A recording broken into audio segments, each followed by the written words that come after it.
I'm talking with Kent Steward, the Director of University Relations at Fort Hays State University, about his communications yesterday announcing the retirement of President Edward Hammond. Kent, can you tell me the time frame all this occurred in? I learned of the exact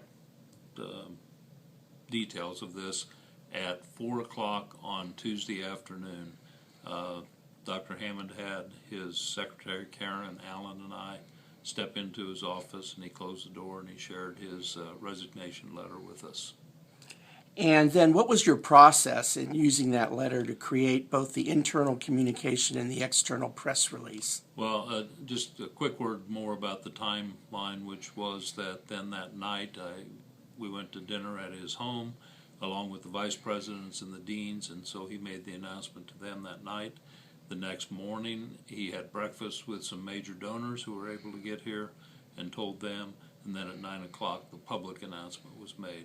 So basically I set about right after the meeting at 4 o'clock to prepare a news release. The news release was a little easier than some that I do, in that what it was essentially was his letter to the regents, which pretty well stated what was happening.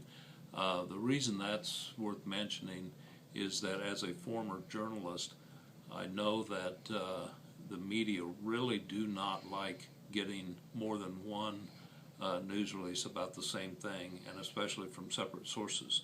More often than not, they have conflicting information. They may cause that organization to accidentally do the story twice, not realizing they already received a news release and did it.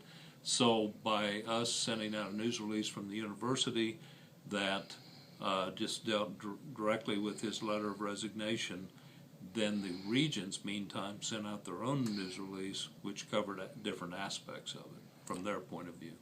Do you plan any follow-up, or do you view follow-up communications as a result of the announcement yesterday? Well, after the news conference at 9 o'clock, we immediately sent out the news release statewide, and I spent pretty much the rest of the day responding to media inquiries for more information.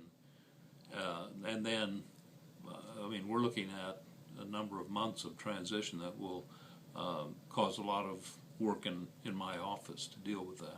Were those inquiries from press via email or phone?